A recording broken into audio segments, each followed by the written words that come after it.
Hello. As we have shown in the corresponding chapter 208, DREZ lesioning is a useful tool for pain surgery. However, performing it may be technically challenging and surgeons may encounter particular difficulties according to the specific pathology of the patient. This presentation is about dealing with surgical difficulties and complication avoidance in the context of microsurgical DREZotomy. It is a companion presentation to the video which describes in detail the technique and to the chapter discussing indications and results. I'm Andre Brenzo, and together with co-authors Mark Sandhu and Kim Burkell, we provide this presentation from the surgical experience of performing DREZotomy.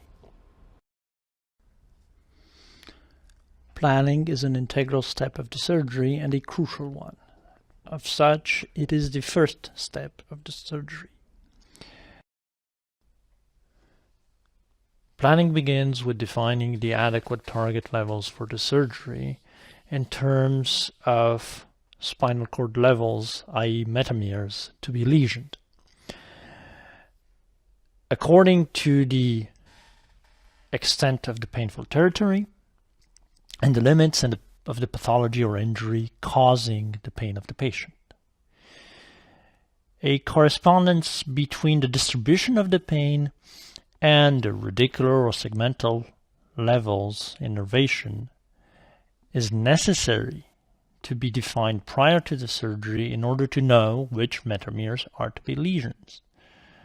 Whether this is at the cervical level or at the lumbar level, the process is the same of clearly defining prior to the surgery the extent of the DREZotomy in terms of metameres. For example, for brachial plexus avulsion from C4 to T1 in some cases, or at the level of the conus in the case of a paraplegic patient from L1 to L5. This is essential for the success of the surgery and for limiting the risks of complications. During this stage, one should take into account the relationship between the metameres and the bony landmarks in regard of these medullary levels. In practice, for example, in order to access the C5 metamere, one needs to expose and perform a laminectomy at the level of C3. This may be a source of error since not performing sufficient exposure or not lesioning the appropriate levels will lead to insufficient cover of the painful territory and in success of the surgery. Some preoperative investigations are necessary or useful in order to perform the planning of the surgery, even in DREZ lesioning, where the clinical side is of crucial importance. Imaging, including plain X-rays, CTs for defining bony structures, or instrumentation, and MRI for the morphology of the cord, are useful. In the case of cervical DREZ lesioning, a thoracic X-ray may show paresis of the diaphragm, and this should be sought prior to performing DREZ, since, for example, in brachial plexus avulsion, this is a relatively frequent encounter, almost a quarter of the patients having a diaphragmatic paresis prior to the surgery. Identifying the level of the conus is useful in cases of lumbosacral DREZ, especially when large instrumentation or deformations are present. Attention must be paid to operative room setup with the basic principles of surgery in mind, keeping an ergonomic setup in concordance with the hand dominance of the surgeon and the location of the lesion, and remembering that this is a surgery performed under the microscope. As of such, essential instruments are those necessary for a microscopic surgery at the level of the spinal cord, and these are the usual instruments for the most part. The microsurgical technique we describe in this chapter and video implies opening the sulcus, the dorsolateral sulcus, in order to perform the lesion under direct vision within the sulcus and the dorsal horn. This, therefore, requires the use of a microknife in order to incise the sulcus, whether roots are present or not. This is a key step of the surgery and defines the microsurgical technique for DREZ lesioning. It is therefore necessary to have such a micro knife of the ophthalmic type. The lesion itself is performed with a graduated bipolar that has a long and fine tip of 6 to 7 millimeters in length, graded every millimeter in order to control the depth of the lesion, and with a fine point of 0.2 millimeters in order to perform a precise lesion. We also consider this a key instrument. However, the bipolar in itself is not sufficient, and a coagulation machine used needs to have very low parameter settings available in order to perform a controlled and limited lesion.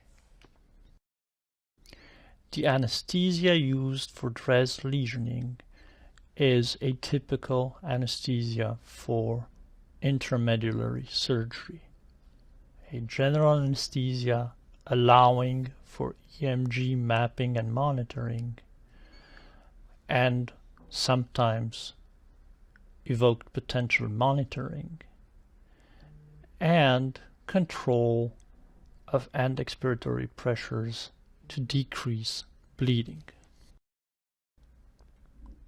Positioning the patient greatly influences the ergonomy of the surgery and access to targeted levels, and overall the ease with which the surgery can be performed.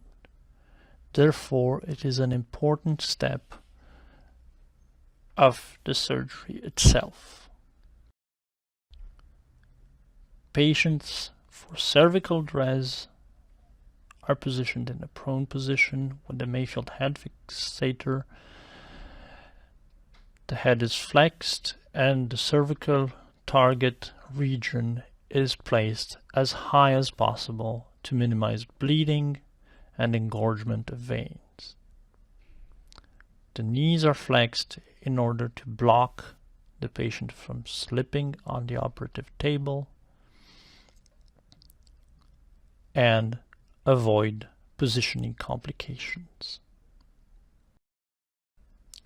We show here a general view of an installation for a patient in whom a DREZ lesion was performed for a brachial plexus avulsion.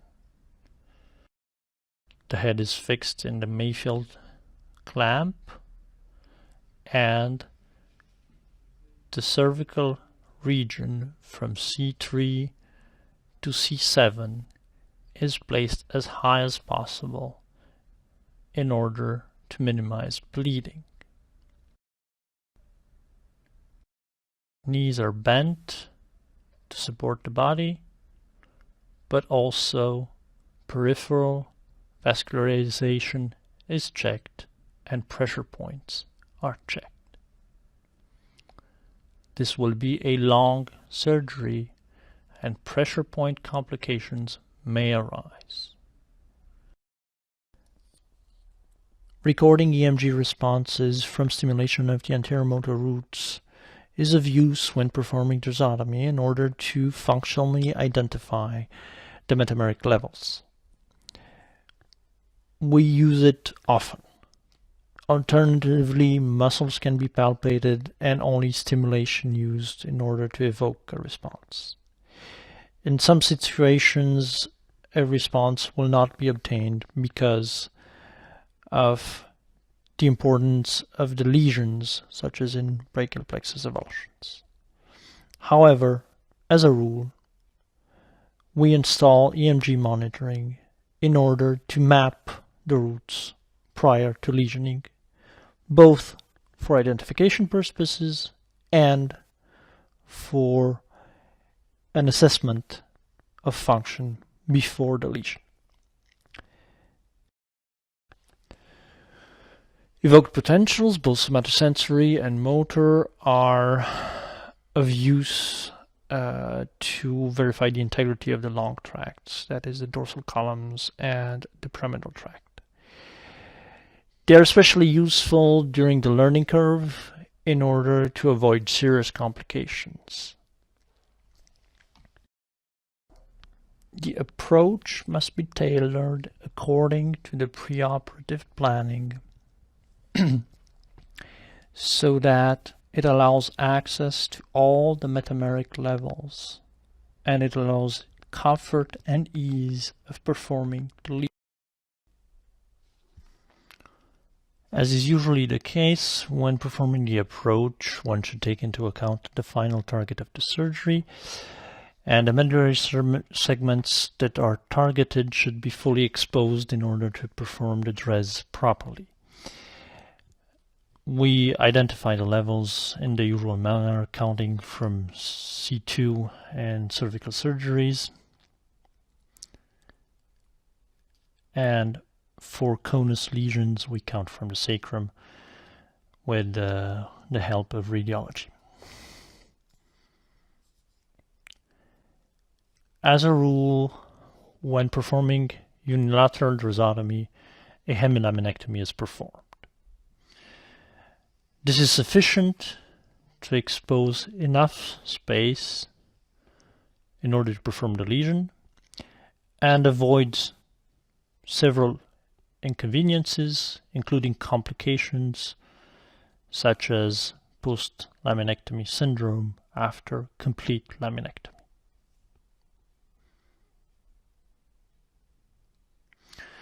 But there is a need for sufficient transversal working space, and it is necessary to be able to retract sufficiently laterally the muscular masses in order to gain a sufficient angle to penetrate in the axis of the dorsal horn. The dura needs to be opened and suspended in such a way as blood does not contaminate the subarachnoid space during the surgery. When performing a unilateral DREZotomy and therefore a hemilaminectomy, this needs to be large enough to offer sufficient exposure of the spinal cord. For this, it needs to be carried laterally to the level of the articular processes, and it needs to be carried medially all the way through the base of the spinous process that needs to be rongéred, keeping the lamina on the other side and the spinous process in place, but taking out the base of the spinous process. This offers ample space to work even allowing visualization of the other side.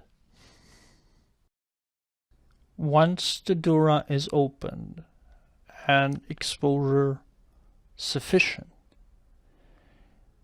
identification of the medullary levels is necessary in order to perform the lesion at the appropriate level.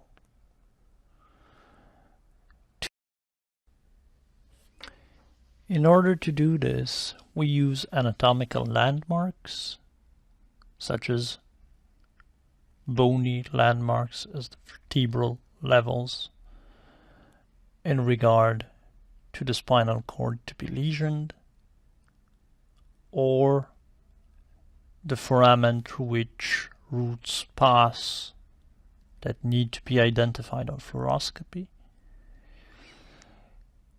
But we also confirm, when possible, the function of the roots, thus identifying the functional metameric level.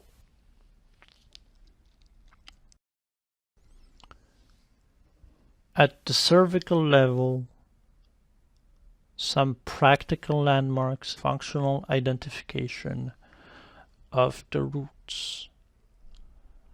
Stimulation of the anterior root of C4 will result in a diaphragmatic response that is observable on the respiratory flow curve of the anesthesia machine.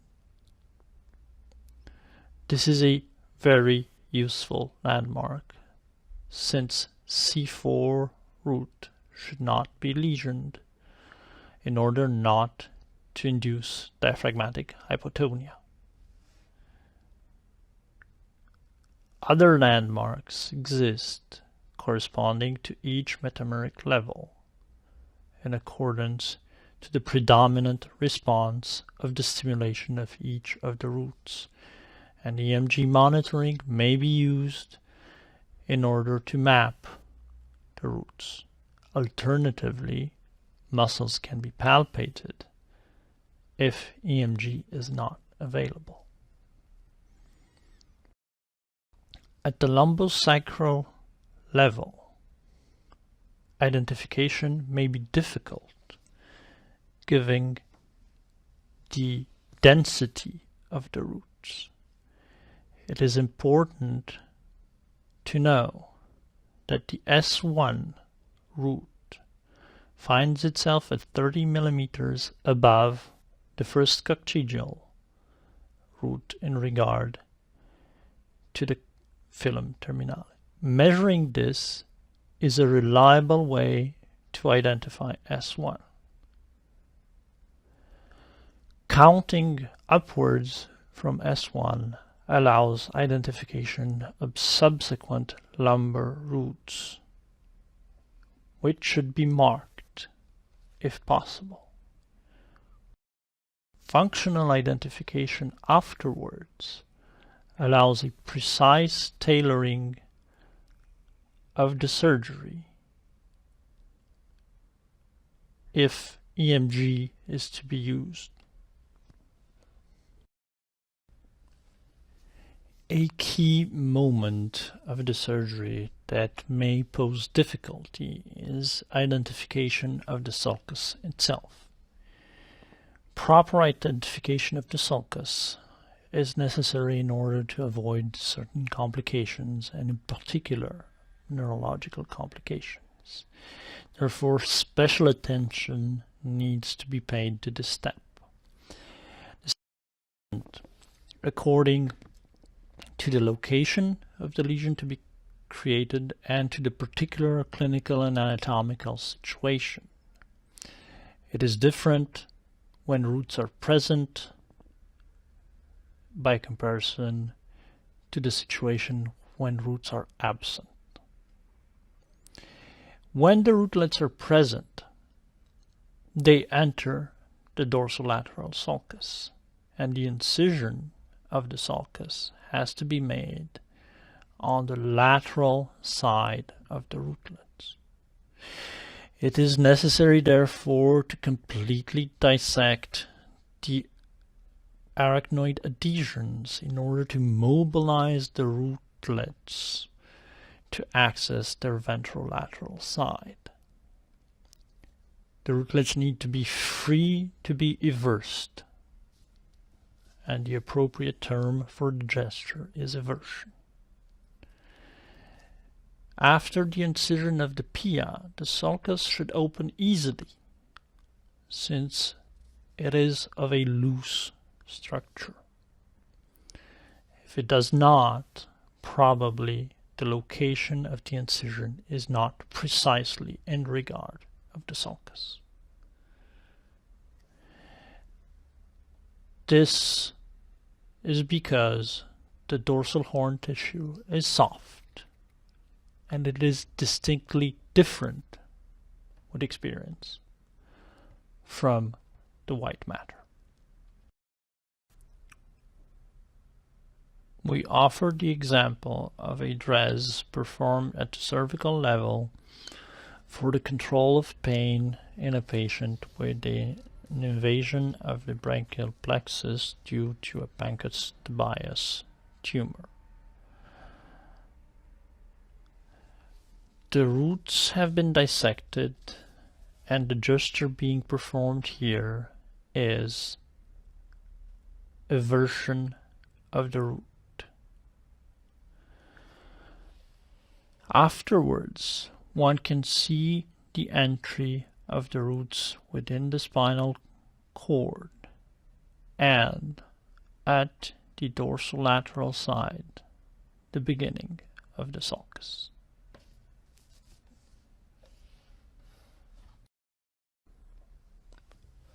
When performing a DREZ lesion on the conus for control of pain corresponding to the lumbosacral plexus, such as in the case of paraplegia, after having identified the levels, which is a key and important step to perform functionally if possible, eversion of the roots beginning with L2 root, for example, and going down to the last targeted root, such as S1, as would usually be the case, is necessary when all the roots are completely eversed, which is possible at the lumbosacral level, given their great length. The sulcus is identified. Vessels within it need to be coagulated, and then the sulcus may be incised. The situation is rather different when rootlets are absent. As a principle, it is useful to identify remaining rootlets above and below the segment where rootlets have been avulsed, presumably in a brachial plexus avulsion situation. From these present rootlets, the dorsolateral sulcus may be traced from one side of the avulsion to the other, maintaining course between the last visible rootlet above and the first visible rootlet below. Such as in this example of a cervical DREZotomy for brachial plexus avulsion, where C5 rootlet has been identified and the sulcus open just below it, and thereafter traced all the way down to T1 or T2. Also, when rootlets are absent, some clues may be offered in the avulsed territory by avulsion pits, which are the site of entry of the rootlets that have been avulsed, leaving a lack of substance after their avulsion, and the penetration of small vessels directly into the sulcus towards the dorsal horn. In this image, we can see clearly the absence of roots, and indicated by asterisks, avulsion pits following a straight line in which vessels enter, as shown by the arrow. Incising at this level allows to enter the dorsolateral sulcus and thereafter follow it caudally and cranially up to the first identifiable roots. Lesioning is the key step of the DREZ procedure, and it is the step that distinguishes various forms of DREZotomy. In the case of microsurgical DREZotomy, lesioning is performed under the operative microscope with direct vision of the target, that is to say, after opening the dorsolateral sulcus, directly viewing the entry zone within the spinal cord and the dorsal horns of the spinal cord that are to be lesioned.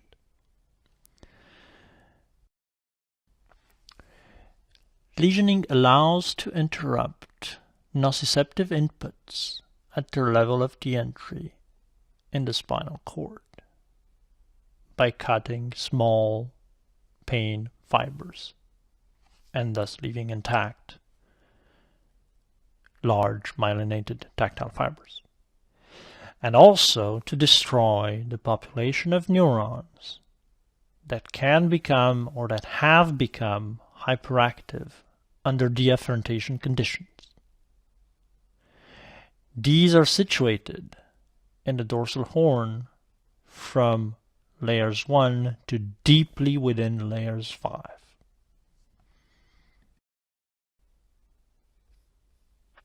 The target of the DREZ is in the axis of the dorsal horn, while in its superficial part it implies lesions of the fibers. For the rest of it, it is maintained within the dorsal horn, within the limits of the dorsal horn, which is of utmost importance, so as to protect motor descending pathways, that is the pyramidal tract, which is situated just anteriorly to the target, or the dorsal columns, which are situated just posteriorly to the target.